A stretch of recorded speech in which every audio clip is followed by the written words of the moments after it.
Hello humans, this is Random Visage and welcome to my channel. Today we're going to be continue playing Medieval Fantasy Wizard's Choice Chapter 6 and Part 7 I think. I think it should be about an hour or an hour and a half left. I hope so at least. I mean, we have gone on for quite a bit.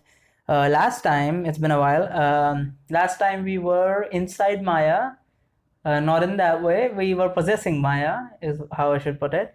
And we were going to take over the body of one of the teachers. I don't remember his name exactly. So we are now currently going to the school to take over some major demon, after which we are going for Principal Roland. So yeah, I think there should be at least 2 hours, now that I think about it, left. So let's begin. Maya fully relents control by the time you reach the top of the stairway and open the doors to the teacher's lounge. Thankfully, Mr. Mayor is there. Yeah, Mr. Mayor. That's who we are going to be possessing. We did a ritual with his hair to increase our chances of getting said, getting the possession right. And I think we also got a spell for some sort of like soul destruction or something. I don't remember exactly.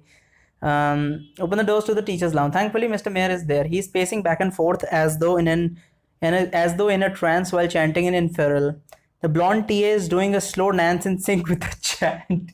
That sounds fucking ridiculous. Oh man. But okay. After a moment, she stops her dance and looks hard at you. Mr. Mayor turns towards you. Recognition registers on his face and murder. You dare not delay your possession. What do you do? Well, let's possess him. I think I have life, I got mana, I got morale. Let's possess him now.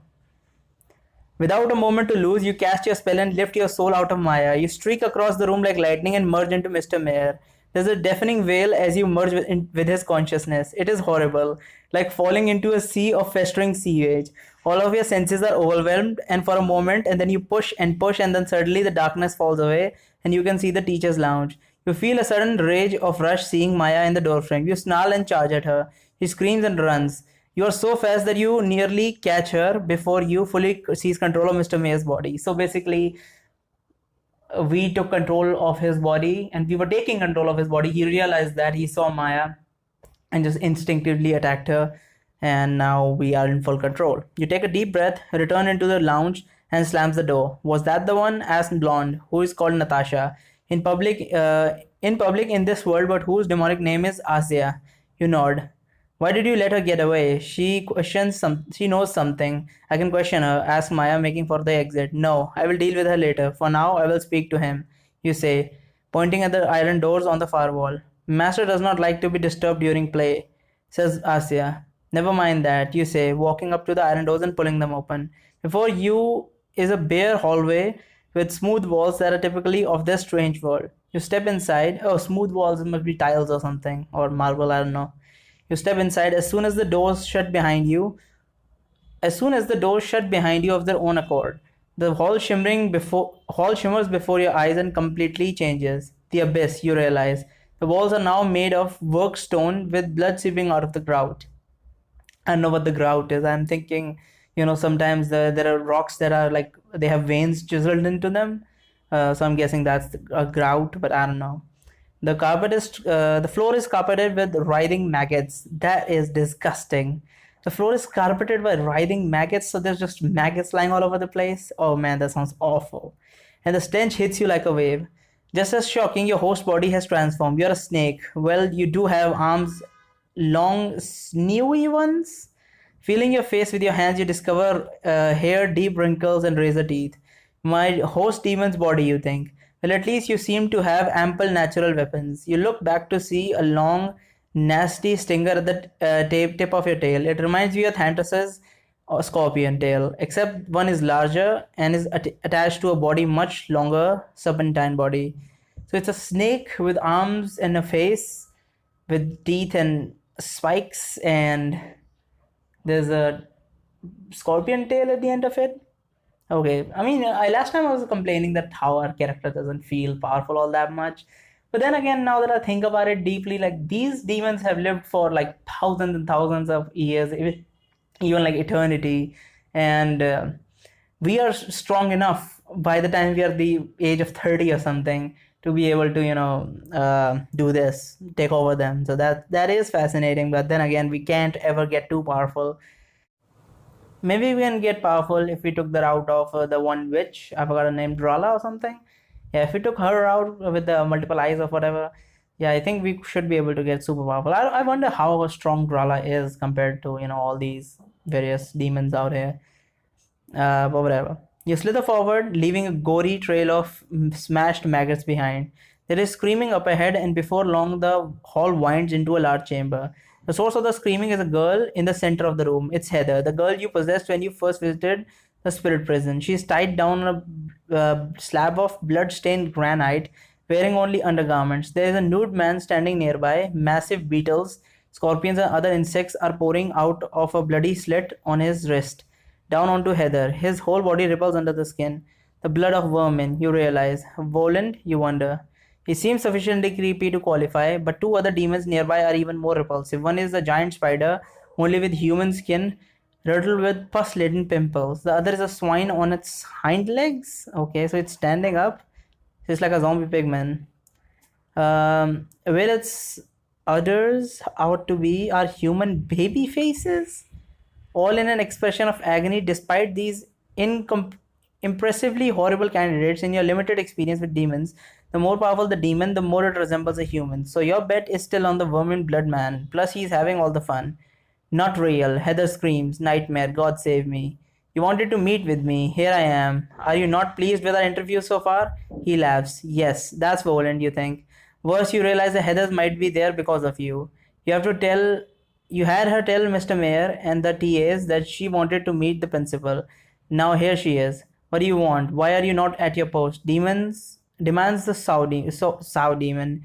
Its big snout flapping in your direction. The babies on her stomach then scream. Oh, it's a female. Babies on her stomach scream out in unison for a second and then stop. Volan glares at you, but appear he's unhappy with you.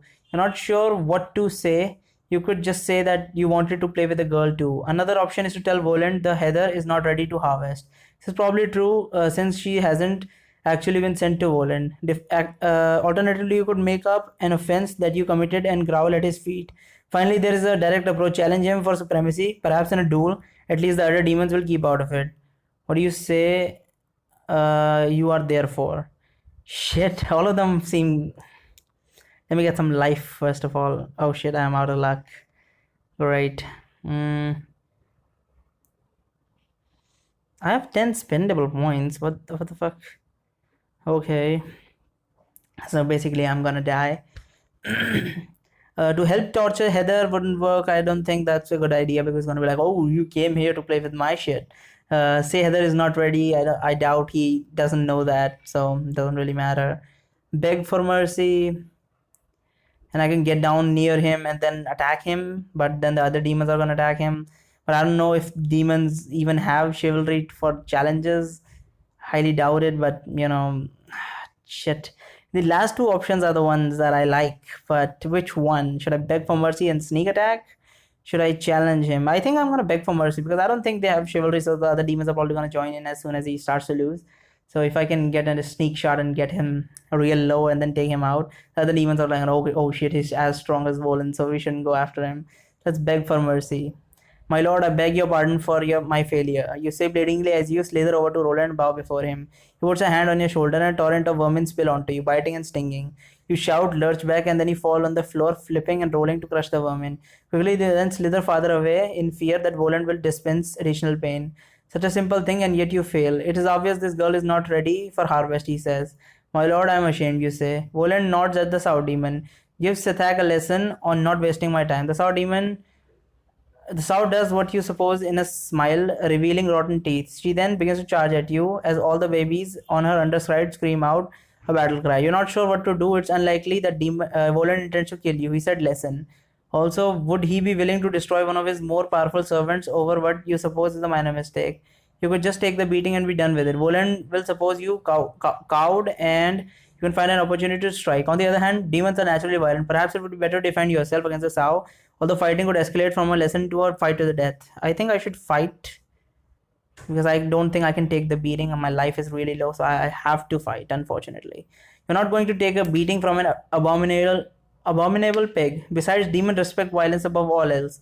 As Reginald of this world would say, don't be a pussy.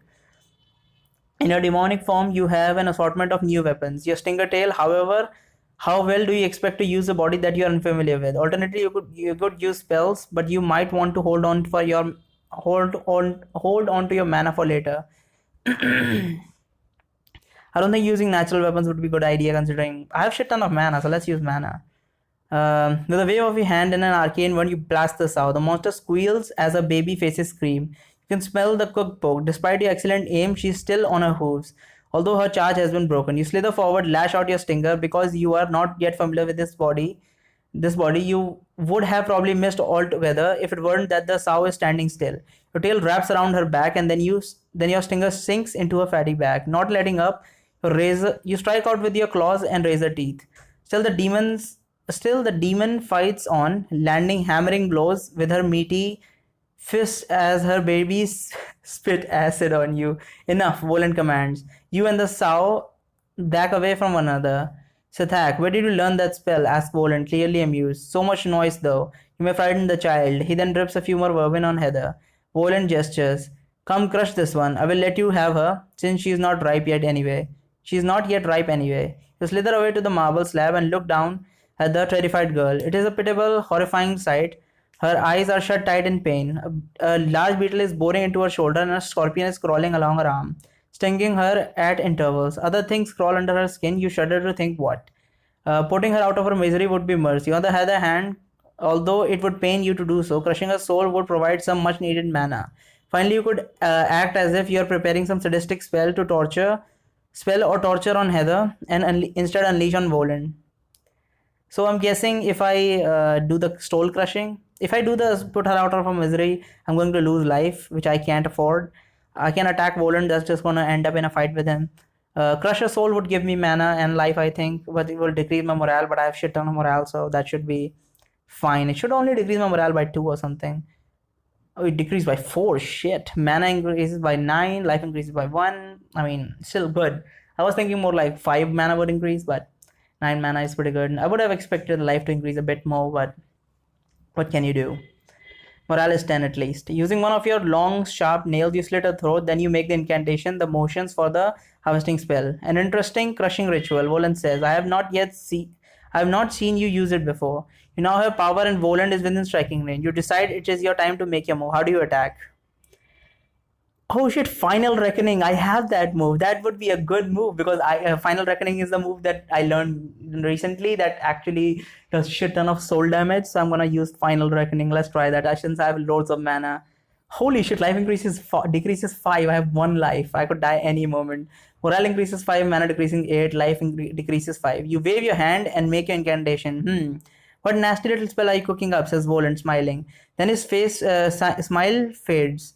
This is something familiar. Voland's sentence break off as his eyes widen with recognition. He steps back, but it's too late. You strike out with your snake reflexes and latch onto him. No, he wails as his flesh begins to dissolve into vermin and crawl over you, stinging and biting. The pain is almost too much, but you hold on, repeating the summoning call. Wisps of fog appear, and out of these smoky pillars materialize ghost-like people, creatures, and faces mask of rage. All right. This is not a soul damage attack. I mean, technically it is a soul damage attack, but it doesn't directly damage the soul. It summons all the people that have been killed by a particular person to, torment them or whatever, or do soul damage for you.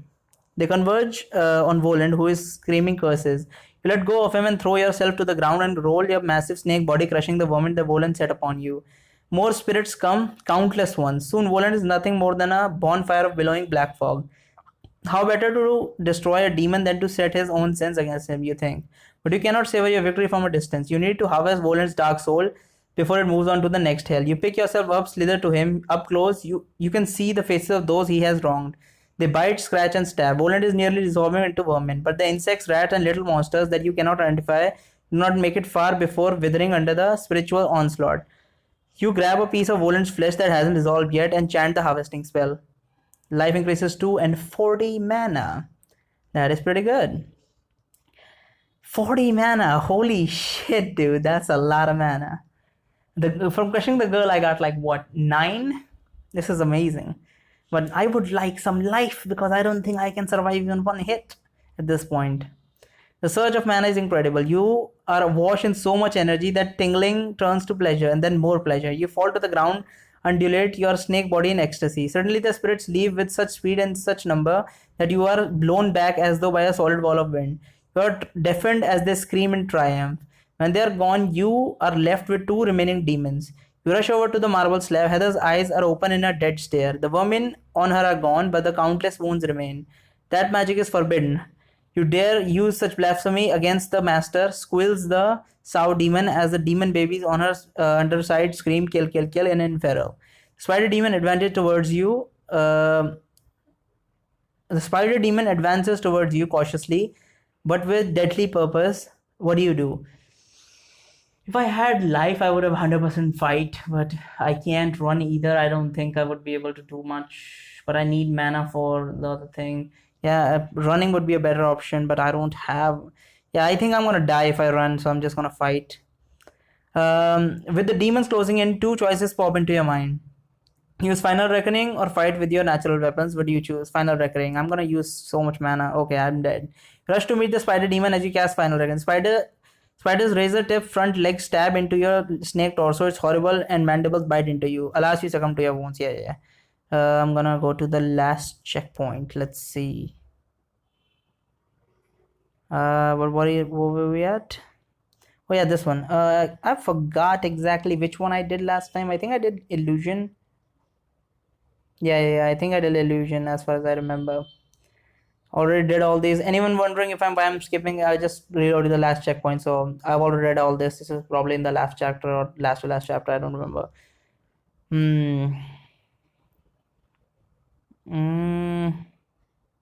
I think last time I cast an illusion spell and I still got hit, but I don't think charm spell would work on him anyway. Let's just cast an illusion. Attempt to seduce, snatch and run. Yes, snatch and run, I think. I don't remember exactly. Jump from the window. What did you consider this? You consider the scissors in the purse, slit the throat and crush the soul. It won't be the proudest moment, but Ragnall is your priority. So it makes you wonder if this is a opportunity without mana. Who is he? Oh, it's Maya's friend, his boyfriend or whatever. Do not crush his soul. I did not crush his soul last time. I don't think that's a good idea. Turns towards you, registers on his face in murder. You did not delay your possession. Possess him now. Let's move on. Let's this time challenge him. No, that's not a good idea. Say that Heather is not ready. I think last time, this is the thing I was supposed to say. My lord, you say, her soul is not ready for harvest. She is not depraved. Enough, Voland growls. You not think I know this? I have tasted her. And who was it that recommended I have an audience with her? Oh, that's right, it was you. Voland nods as a sour demon. Gives Sithak a lesson on not wasting my time. Yeah. Already read all this. Let's fight. Use lightning bolt. Crush a soul. Use final reckoning. This time I'm gonna run because I don't think I can fight them. You haven't the power to kill every demon in the abyssal prison. Time to run, or rather time to slither. You slither as quickly as your maggot lubricated scales can slide. Unfortunately, this is faster than the acid spitting sow demon can charge on her hooves. Unfortunately, the spider demon is much faster, and it is quickly gaining on you. Before you can make it out, the spider stabs your retreating snake body with its spiked legs, trying to pin you to the floor. You pull with all your might, your flesh tears, and then you burst through the doors onto the teacher's lounge. Now you are Mr. Mayor again with a human body. Behind you, the spider demon turns into a spindly woman wearing thick glasses and a floral dress. Her lips are as thin, are set in a thin line as she charges after you. You recognize her as Miss Nelson, the history teacher you had for third period while you were in Maya's body. You are glad that Narissa is not here to see you sprinting in fear from such a feeble-looking woman. Down the stairs you go with surprising speed. Mrs. Mayor, demon-infused muscles work very well. It reminds you of your time as a vampire. Alright. Still, Miss Nelson is keeping up. Bringing up the rear is another woman. You don't recognize her, but the huge jowls and flapping breasts suggest that she's a sow demon. Rear is another... Oh, man. Flapping breast. And that sounds good and bad at the same time. I don't know. Gods, I need to get out of this place, you think. You sprint to the cafeteria, spot the gods over at the far table, where they agreed they would be sitting. The demons are not far behind, and God knows how many demons are in the cafeteria. It will take precious seconds to curl all of your prospective escapees and cast the gate spell. This spell takes a lot more time to cast than your other spells. You do not want to be attacked during the casting of the spell, and you could lose it and your mana. Another option is to become invisible and try to sneak your people somewhere else to cast Gate, or you could use an illusion in hopes of creating a distraction that could hustle your entourage to a safe place. Finally, there's Final Reckoning, your most powerful anti-demon spell. The clopping Miss Helson, hard-souled flats is drawing near. You could prepare the nasty surprise for her. Okay, so what spell are we choosing again? So we could cast an illusion, which sounds like a good idea, but I have one life. I have to keep that in mind. I can't use the gate spell right now. It's gonna get interrupted. I can't use Final Reckoning. I think turn invisible would be best option. So let's turn invisible. Morale increases 1, mana increases 4. You turn invisible. As long as I have 35 mana, I'm good. You turn invisible and run into the cafeteria. A few students look in your direction in a bewilderment and start gesticulating in your direction to their friends. You presume they saw you disappear. It is just as well, since you would prefer a little commotion to cover up your next move. Trevor is sitting with some young men in a table eating some food that you are unfamiliar with.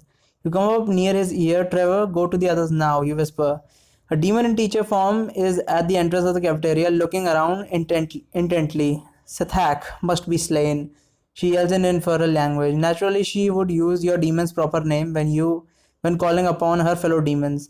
Reginald was poised to move. Although he cannot see you, he is obviously ready for anything, and he does as you command.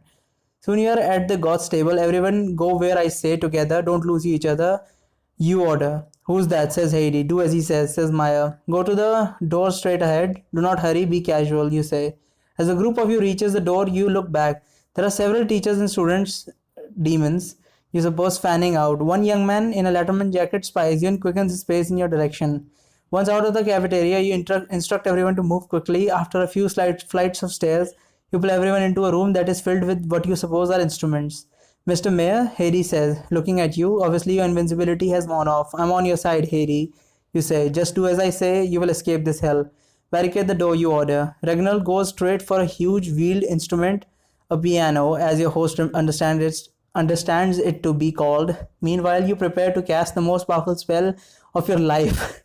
You know that time is short, and so there is no doubt in your mind that you should do it. But do you have the mana? I do have the mana. I have a lot of mana, actually. So let's do it. The spell is so intricate that it takes you almost a minute to reach the final incantation. As this point nears, you have to choose the destination of the gate. You could go back to the infinite staircase. That's where your real body is. The body you love, and perhaps more importantly, the body Narissa loves. Also, by returning to your native body, you can be free of the demon in the host body that you are currently possessing. You may have suppressed this demon for now, but he is powerful and will resurface. The drawback is returning to the infinite staircase there's where Azazel is, and she is Nerul's slave. She is under orders to deliver Reginald's soul to her mistress. From the moment you heard Reginald was trapped in his spirit prison, your hope was to get him home and safe. You lost him in the Ring City. You avenged his death, and what is vengeance compared to the opportunity of undoing the tragedy and getting your lifelong comrade back? Another option is to open a portal to your own world and go back to Swellak's treasure room, back to Narissa. But for how long can you escape the fury of a demigod? The deal was that you would bring Reginald to Nerul. What mortal would dare defy a goddess? Worse than your own fate, what about those you love? Will Nerul stop at merely punishing you, or will she sate her sadistic vengeance? Will she sate her sadistic vengeance on Reginald and Narissa? A deal is a deal. So another option is to attempt to please Nerul by opening a portal to her world. Coming there of your own free will without Azazel guarding you would be a proof of your loyalty to her. Even an evil goddess knows to reward those who carry out her wishes. Certainly, she could restore you to your body and return you to Narissa. Perhaps just as importantly, she might forgive you for your past offenses against her. The whole slaughtering her death priest incident, along with others, still knowing that you handed over your true friend to that wicked goddess, will surely haunt you forever. Going to Swellak's treasure room is pointless, because it's just going to keep draining mana until I return or she kills my body. Infinite staircase is the best option, I think. I could go to Nerul's world, but I don't know if teleportation would even be allowed in there, and I have one life. Even a slight shock would kill me. I think infinite staircase would be the best option. Well, oh, it's an ad. Okay. You decide that it is time to be pragmatic before you can help Reginald. You have to get your body back and be rid of this demon, and of course you miss your native body, so you concentrate on the staircase with all your mind. As you finish up the incantation, crack, the fabric of space rips apart, revealing a gash in the air about the size of a doorway. Blue light is emanating out. Go, you shout to the others. They look at the gash in space and do not move. This is the only way to freedom. It will not remain open for long. Just then there is a bang on the barricade door. The piano, chairs, tables and various other instruments heaped around the door shudder. Go, you shout, they are coming. Let's roll, bitches, shouts Reginald, running into the rift, disappearing. Reginald is through. If these fools will not save themselves, then your throat is broken off as the others link hands, shout and charge to the rift. You bring up the rear. Upon entering, there is a blinding flash of blue and you feel dizzy for a moment. Then you're standing in the infinite staircase. As expected, Reginald and the gods are there, staring wide-eyed around them. There's also your body and the body you grew up with standing. What? There's also your body and the body you grew up with standing on the staircase. The eye is glassed over, the limbs rigid. Standing next to your comatose body is Azazel, just as you remember her before you projected out. And just like that, there is a goo demon plastered over the door to the abyssal prison. What do you do? Why would I go back? There's an option to go back. I am out. I should just close the gate. Oh, he's thinking of putting the fucking the Mr. Mayor's body back. I think Azazel can kill him. So I don't think there should be a problem. I'm just gonna save scum if that doesn't work out. Fuck. I really want to go back so that I can just leave his body there. My soul can always escape, but I think the demons must have broken in by now. My infinite staircase has like different time. I should have just left his body back there. Just close the fucking gate. Although you have liked the idea, or do you like the idea of freeing some prisoners of that world? Most likely it was demons that they were trying to get through your barricaded door. Even if there were prisoners, none of them realized they're in prison to begin with. So they would have little incentive to cast themselves through a gaping blue hole. The demons, on the other hand, you never know what they will do. So with a flip of your hand in arcane world, to dismiss the gate. Now, who is who here? Asks Azazel with a chuckle. What a fun game. Since you dismissed the gate, I presume you are the wizard. Just pointing to you. And you managed to possess a demonic body. Impressive. You look down and see that you have again transformed from Mr. Mayor, the human, into Sethak, the demon. Which one of you is Reginald? And she asks, look, my name is not holy shit. Reginald yells as he notices you. Your first instinct is to reassure Reginald that you mean him no harm, but then you decide it might be better for him to try to escape from Azazel. You lunge at Reginald, he swears and yells at other to run. I'll hold this shit together, he exclaims as he crosses his arm in the shape of a crucifix. There is the Reginald. I know, you think, ready to sacrifice himself for the maidens. You will not fight here, Azazel commands in a voice that you expect few mortals could resist. Combat in the infinite staircase is forbidden by the gods. To displease them will bring your ruin. Tell that to the snake, shouts Reginald. Azazel grabs Reginald's arm. Do not fear, I will protect you, she says. The gods have shrunken back, perhaps, and surprisingly not bolted yet. Perhaps they are overwhelmed. Well, no matter, a mistress can sort out who is who, says Azazel, and she begins to casting a spell. You consider your options. Although violence is forbidden on the staircase, you imagine Azazel has some plan for forcing your cooperation if needed. You could attack Azazel in the demonic body you currently control. Perhaps you could jump out of this body before punishment is meted out. Another option is to return to your body right now. From there, you can perhaps work with Reginald and the gods rather than frighten them. I think I should just return to my body. I don't think attacking would be a good idea. If I attack her and then Nerul gets angry, what's the point? Return to your body. You return to your native body. Although the body is not as powerful as the demon you left, it still feels to be backed in your familiar mortal shell, and you're much more attractive. Azazel is holding Reginald, so your first task is to free him. You grab his arm. Reginald, Trevor, come with me. That woman means us harm, you say, pointing at the chanting Azazel. Bullshit, who are you? Looks like a Catholic monk, says Hades. Do you want to come with me? Maya says, pointing at you or him. What? Do you want to come with him? Maya says, pointing at you or him. She then points at the snake demon you have just left. Aside from his demonic appearance, Mr. Mayor is also hissing and screeching curses in infernal, a terrifying sight. The others evidently concede Maya's point as they fall in line behind you. Suddenly, a glowing green portal opens in the air. Long tentacles whip out, wrapping around everyone, pulling you all in. The next thing you see is that you are in a grassy knoll covered in flowers. An evening sun is low on the horizon. Down below, on a great field, are hordes of undead and pitted against men and strange metal constructs. The men's weapons loudly blast fire. The constructs are like massive metal beetles rolling on wheels, running over their enemies and shooting great gouts of fire. Uh, so they're undead fighting people, and people are using cannons. Are these cannons? The constructs are like massive metal beetles rolling on wheels, running over their enemies and shouting great gouts of fire. Are they tanks or something? Off in the city, a city burns. Behind you on the hill is everyone else. Ragnar, the gods, Azazel, and Mr. Mayor, who is still in his native snake form. A few meters away at the apex of the hill is Nerul, the goddess herself. Upon seeing the tall goddess, wreathed in green flames, Azazel and Mr. Mayor fall to their knees. Ragnar steps behind the gods and Nerul's gods between the gods and Nerul, and his arms spread wide. Bullshit, bullshit, not real, he yells. Everyone just calm down, says Nerul in a low, calm voice that despite the roar of the battle below cuts directly into your mind. Despite your terror, you are overwhelmingly compelled to obey. Judging by everyone's changed demeanor, they are obeying as well. Do not mind all this activity, Nerul says as she motioned out to the on the battlefield. You're quite safe here. My minions are. How do the human warriors of this world say it? Mopping up the expression they use. As Nerul strolls along the hill, the grass flowers wilt around her at every step.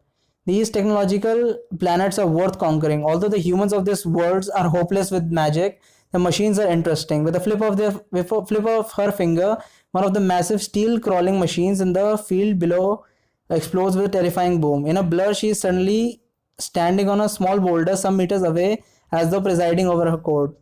So she's taking over worlds apparently, and this is like a Earth type world with tanks and shit. Okay. You, she hisses, pointing at Mr. Mayor the demon. Mr. Mayor slithers forward, bows to the lady. My lady, I beseech you, return me to Prince Lanez. I am his. I deny your request, says Nerul with a cruel smile. My lady, I am under his protection. Mr. Mayor protests. Thanks to your own weakness, you have strayed from Prince's protection. Besides, you should be ashamed of yourself, allowing a soul as old as yours to be dominated by this one. She points at you. Mr. Mayor looks back at you for a moment, then returning to Nerul. He expected hatred in his terrible red eyes, but you think there is only fear. No, I will eat your black and pathetic soul, says Nerul. Please, no, my prince will. Okay, so she killed him. Mr. Mayor's words are cut off as Nerul cups her hand in the air. Blood spurts out of Mr. Mayor like a fountain. Spraying the nearby gods, the demon's grotesque body shrivels up and turns grey. Trickles of blood run between Nerul's cupped finger as she drinks.